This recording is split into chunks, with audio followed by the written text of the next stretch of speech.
아브라함이 낯선 나그네 세 사람을 맞이하는 모습이 나와 있습니다.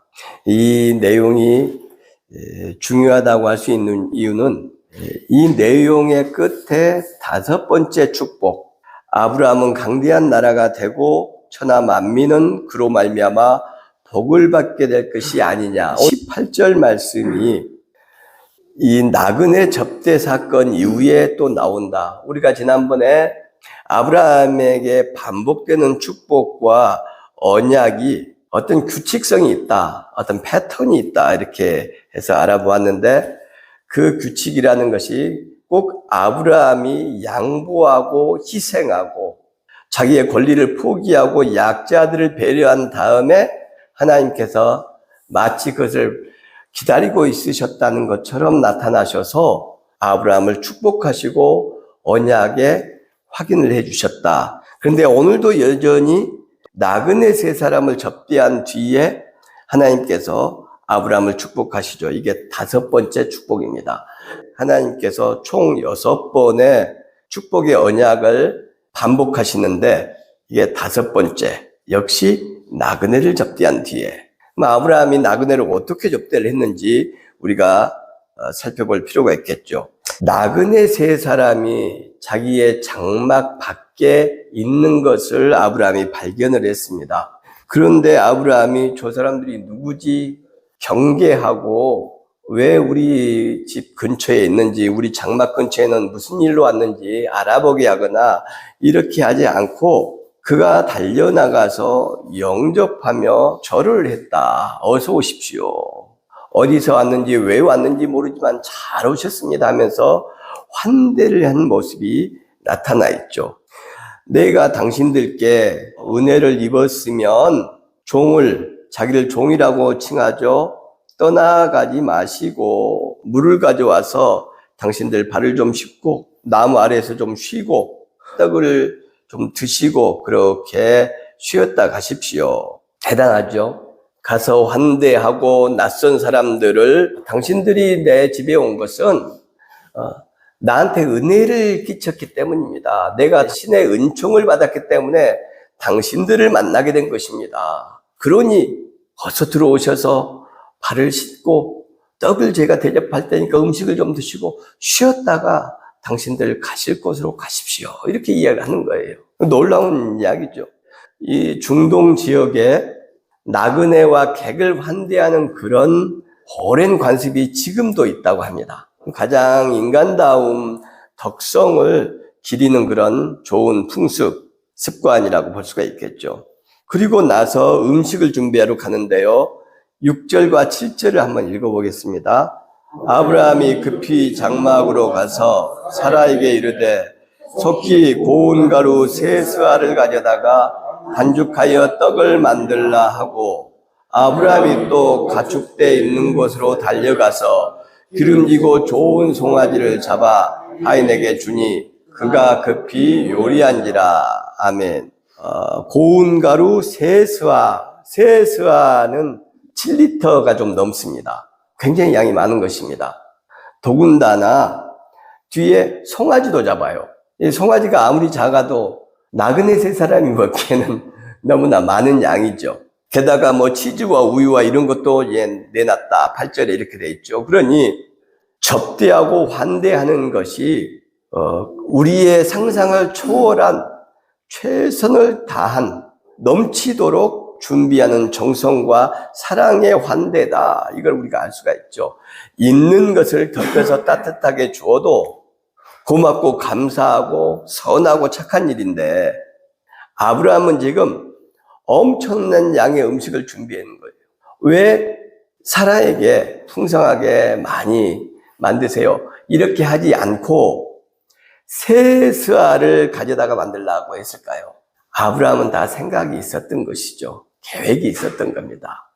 송아지를 잡고 세 스아를 잡았다는 것은 이 나그네들이 먹고 마시고 난 뒤에 그것을 싸주려고 했던 거예요. 싸가지고 가라. 당신들이 어디를 가든지 간에 당신들이 갈 곳을 가라. 이런 의도를 가지고 세 스아 풍성하고 많은 양, 그 다음에 송아지를 잡았다.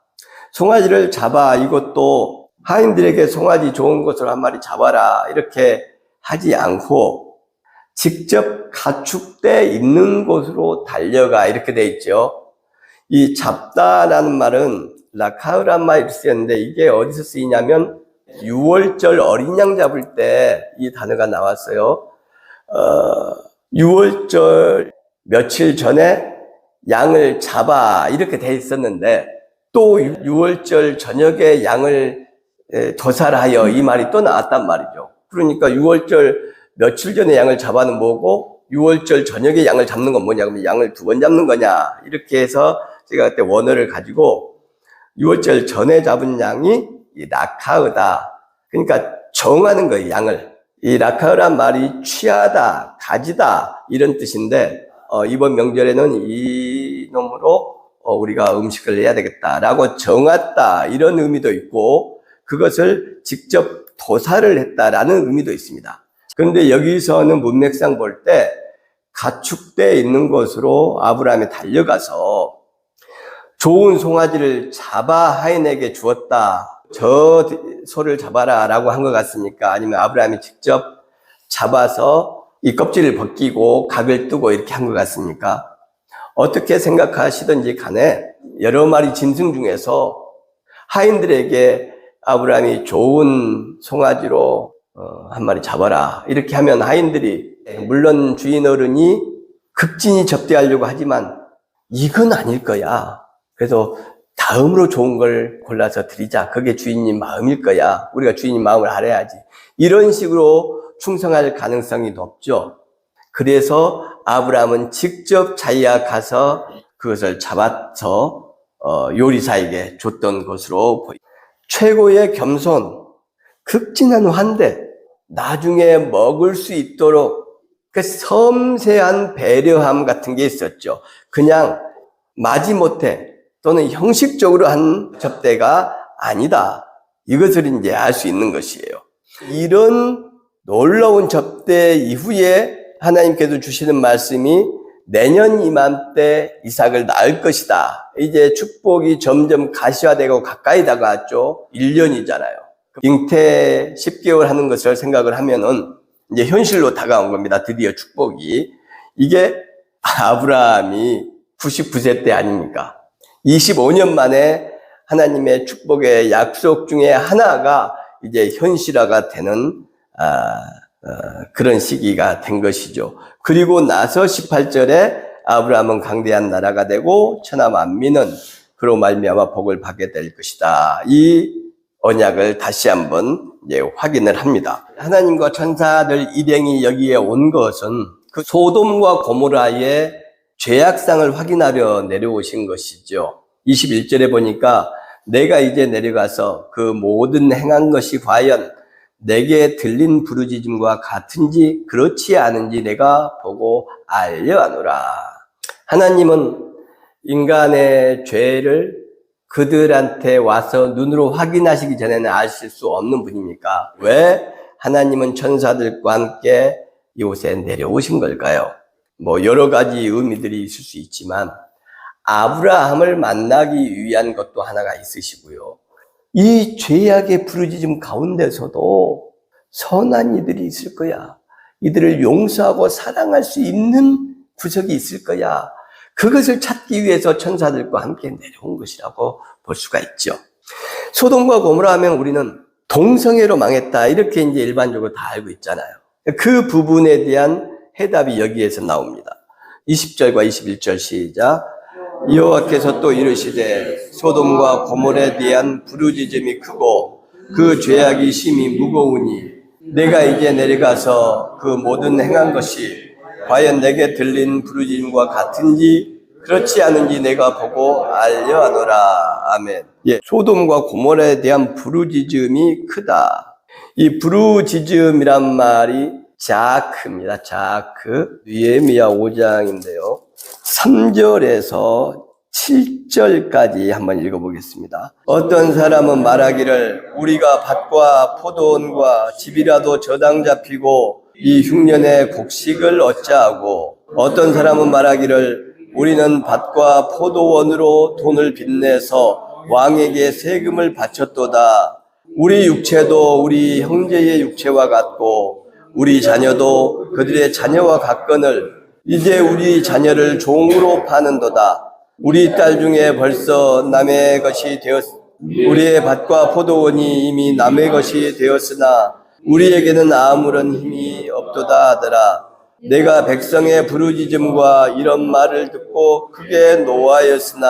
아멘. 이제 여기까지요. 이스라엘이 지금 바빌론에서 예루살렘으로 다시 복귀를 했습니다. 돌아온 상태에서 이스라엘의 귀족들과 레위인들과 힘 있는 사람들이 약자들의 포도원, 밭을 전부 저당 잡고 자식들을 종으로 팔아서 생계를 유지해야 될 정도로 엄청난 정치적인 압박과 경제적인 고통을 받았다. 이스라엘 유대인들이 지금 이 이야기를 느헤미야 총독에게 하는 겁니다. 그래서 느헤미야가 그것을 듣고서 내 백성의 부르짖음, 여기에 바로 이 부르짖음이 자크가 같은 단어가 쓰였다는 말씀이에요.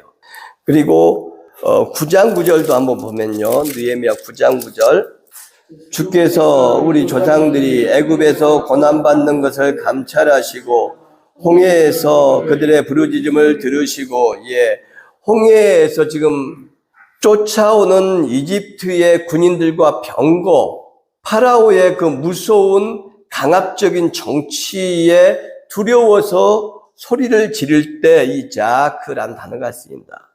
욥기에서는 욥의 친구들이 와서 욥을 계속 정죄를 합니다. 너가 잘못했어. 너가 하나님께 죄를 지었으니까 이렇게 되었지. 아니야. 하나님께서는 내 억울함을 아실 거야 하고 부르짖을 때 친구와 가족 어느 누구도 자기 편이 되어줄 수 없는 상황, 아내마저도 당신 하나님을 여호와를 욕하고 죽으라 라고 저주 섞인 말을 한 그런 상황에서 울부짖고 부르짖는 소리, 이게 자크라는 겁니다. 약자들의 외침이고 호소인데 이 세상에서는 그 약자들의 호소를 들어주고 이루어줄 사람이 없는 처참한 상태에서의 부르짖음, 이것이 자크. 소돔과 고모라의 백성들의 부르짖음이 자크가 있었어요. 소돔 왕 때문에, 소돔의 부자들 때문에, 소돔의 귀족들 때문에, 고모라의 제사장 때문에 우리가 살 수가 없습니다. 이 땅에서는 우리의 이 고통을 덜어주고 구원해 줄 사람이 없습니다. 하나님 당신뿐입니다. 어떻게 좀 해주십시오 하는 그 간절한 부르짖음을 여기 자크, 소돔과 고모라에 대하여라는 건 뭡니까? 소돔과 고모라의 귀족과 부자들과 정치인들, 힘 있는 사람들에 대하여 자크가 하나님께 상달되었다. 동성애 때문에 우리가 죽겠습니다, 못 살겠습니다 해서 하나님께 내려오신 것이 아니다. 정치 경제적인 압박, 정치 경제적인 폭력, 이런 내용의 이 자크란 단어, 이 단어가 사용이 됩니다. 다른 모든 곳에서도 다 윤리적이고 도덕적인 범죄에 대해서 부르짖는 것이 아니에요.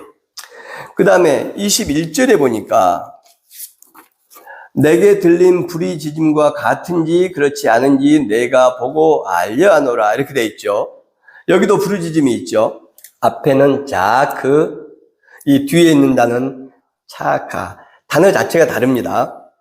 그런데 이 단어도 어디에서 어떻게 쓰였는지를 보면은 그 원래의 의미가 어떤 건지 알 수가 있죠. 이게 창세기 27장에서는 이삭이 야곱에게 축복을 합니다.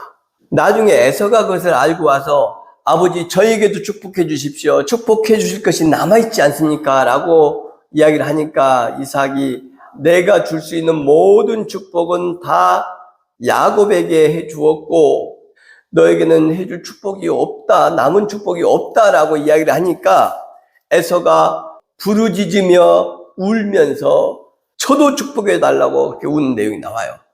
바로 그 대목에서 이 부르짖음이라는 단어가 쓰였습니다. 장자권, 정당한 자기의 권리인 장자권을 지금 야곱과 아버지에게 강탈당한 거죠. 그리고 그를 다시 돌이킬 수가 없는 상태예요. 어머니도 가족도 누구도 자기의 그 장자권, 당연히 받아야 될 축복권을 회복시켜 줄 수가 없어요. 그리고 이미 엎드려진 물이 됐죠. 그때 에서의 울부짖음이 바로 이 뒤에 21절에 나온 부르짖음이라는 단어 자카가 쓰였다. 자카. 그 다음에 출애굽기 3장 7절인데요. 이스라엘 백성들이 파라오의 폭정에 고통스러워하고 하나님께 부르짖는 내용이 나와요. 그때 또 이 자크, 20절에 나온 자크와 21절에 나오는 차카가 정치, 경제적인 폭압 아래 부르짖음, 약자들의 하나님에게 호소하는 것, 그것을 이 자크와 차카로 표현을 했다. 특별히 출애굽기 22장을 한번 볼까요? 너는 이방 나그네를 압제하지 말며 그들을 학대하지 말라. 너희도 애굽 땅에서 나그네였음이라. 너는 과부나 고아를 해롭게 하지 말라. 내가 만일 그들을 해롭게 함으로 그들이 내게 부르짖으면 내가 반드시 그 부르짖음을 들으리라. 예. 그리고 너희 자식과 너희 아내가 과부가 되고 고아가 되게 하겠다. 너희를 죽이겠다. 하나님께서 그렇게 말씀하시는 거예요. 여기서 나그네와 과부와 고아의 부르짖음, 그 부르짖음에 이 차카가 쓰였습니다. 이 두 단어가 소돔과 고모라가 왜 멸망했는지, 왜 하나님의 징계를 받아야만 했는지를 정확하고 명증하게 밝혀주고 있어요. 그러면 우리가 알고 있는 소돔과 고모라는 동성애 때문에 멸망했다. 성경적이지 않죠. 의도적으로 성경의 내용을 어떤 목적을 위해서 어떤 세력들이 성경을 왜곡시키는 거예요. 그리고 성경 어디에도 소돔과 고모라의 죄악이 동성애다라는 말은 없다는 것을 우리가 알아야 됩니다. 동성애가 정당하다, 옳다, 또는 권장할 만하다 이런 것이 아닙니다. 그러나 성경적인 메시지를 제대로 이해하고 이야기를 해야지 하나님의 말씀이라고 성경을 이야기하면서 성경의 메시지를 자기 마음대로 정치적 상황에 의해서 휘고 굽히고 재단하는 것은 정말 큰 죄다. 그건 정말 큰 죄입니다. 동성애를 하는 것보다 더 큰 죄는 우리 목회자들이 또 교인들이 성경을 의도적으로 하나님의 말씀을 왜곡하고 변질시키는 거예요. 그게 훨씬 큰 죄입니다. 그걸 우리가 기억을 하셔야 된다. 그러니까 우리도 소돔과 고모라 멸망을 이야기할 때는 그들의 정치적 폭압, 경제적인 착취 때문에 망한 것이지 동성애 때문에 망했다라고 말씀하시면 안 된다. 자, 소돔과 고모라는 왜 그렇게 강자들의 불의한 사회가 되었을까요? 우리가 앞에서 소돔 왕에 대해서 봤었죠. 소돔 왕이 전쟁이 일어나고 아브라함을 영접하다라고 성경에 되어 있지만 그 영접이 아니고 카라, 그냥 만나다예요. 자기 백성을 구이하고 돌아오는 사람을 만나러 나왔으면 뭔가 정성과 성의는 보여야 되는데 이 사람은 그런 게 없었어요. 그리고 그냥 만나러 나왔어요. 멜기세덱이 떡과 포도주를 주고 그들을 축복하고 젊은이들을 위로하는 것을 보면서도 가만히 있다가 아브라함이 멜기세덱에게 10분의 1을 바치죠. 그것을 보고 나서 이 사람이 등장을 해요. 사람들은 다 내 백성들이니까 나한테 보내고 물건은 전부 너 가져라. 인심 쓰듯이 말한단 말이죠. 굉장히 뻔뻔한 사람이죠. 상황에서 볼 때. 아브라함 저 사람이 영명스럽고 대단하긴 하지만 푼수 같은 사람이구나. 쉽게 봐도 될 사람이구나. 포도주하고 떡 좀 가져다가 저렇게 축복해 주니까 다 막 주네. 내 것도 달라고 해야 되겠다. 이런 생각을 가지고 나오지 않았을까? 14장에서 나오는 소돔 왕의 행태를 볼 때 그런 왕의 아래에 있는 귀족들과 신하들과 정치인들이 어떤 짓을 했을지는 뻔히 보이죠. 아부하는 사람들이 힘을 얻게 될 것이고 뇌물을 바치는 사람들이 지도자가 될 것이고 소돔 왕의 사랑을 받았을 것입니다. 그러니 소돔과 고모라는 그런 학정, 폭정 아래에 있었던 것이고 일반 약자들, 방금 출애굽기 22장의 고아와 과부와 나그네들은 그 폭압 가운데서 견딜 수 없는 상태, 아무도 구원해줄 수 없는 상태. 그래서 하나님께 자크하고 차카했다는 것이죠. 하나님께 부르짖을 수밖에 없었어요. 소돔과 고모라의 멸망의 원인이 자크와 차카, 이 두 단어 속에 잘 드러나 있다. 이것을 이제 본문의 내용에서 알 수가 있습니다. 그 뒤에는 소돔과 고모라 백성들을 향한 아브라함의 간구죠. 계속해서 보세요. 나그네 접대, 또 여기서 소돔과 고모라. 아무 상관없지 않습니까? 자기하고 상관있는 롯 이야기하면서 하나님 제 조카 살려주십시오.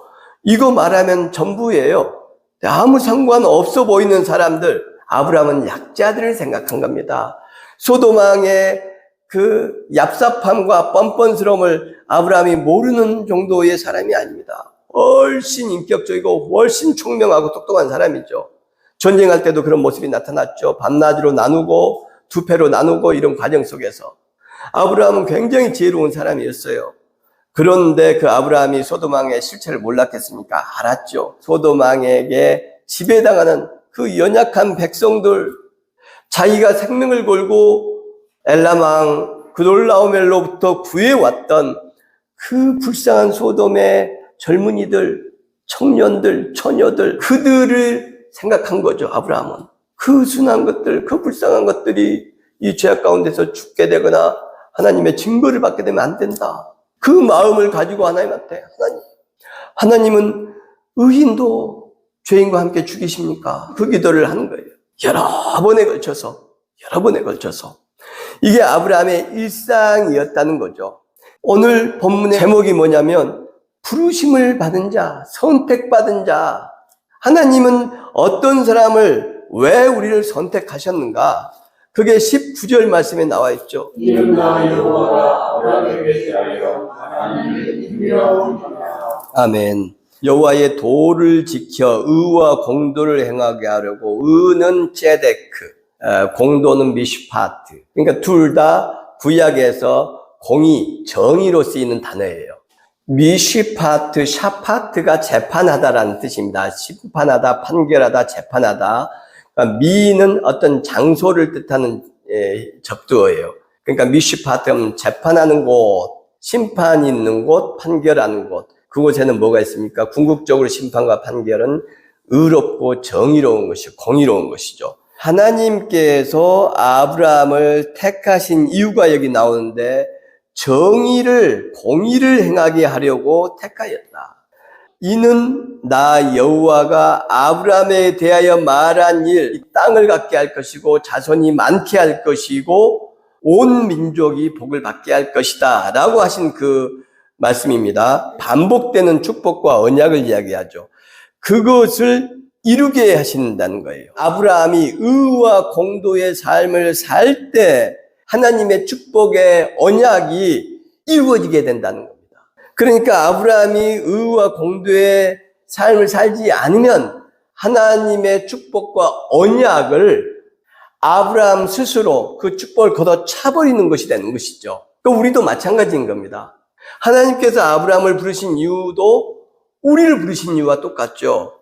수많은 사람들 중에서 우리들만 택하신 이유는 우리가 특별하게 의롭고 우리가 특별히 윤리도덕적으로 바르고 그렇기 때문이 아니라 하나님께서 놀라운 축복을 주시되 우리가 정의롭고 공의롭게 살기를 기대하시면서 또 촉구하시면서 이 축복을 받아라. 그래서 일상 가운데 그 공의와 정의가 뭐 대단한 거 아닙니다. 우리가 아브라함처럼 사병을 길러서 전쟁에 나갈 수 있는 것도 아니고 그렇게 하는 것이 꼭 우리 상황에서 옳은 것이다 라고 볼 수도 없어요. 아브라함이 나그네에게 했던 것, 약자에게 했던 것들을 생각하면서 우리가 우리 이웃에게 직장에서 무시당하거나 그렇게 힘들게 사는 사람들을 위로하고 격려해 주는 것, 그것이 바로 하나님의 택하신 자녀로서 의의 삶, 공도의 삶을 사는 것이라고 생각합니다. 그런 삶을 살아가도록 우리 모두 노력하면 좋겠습니다. 기도하겠습니다.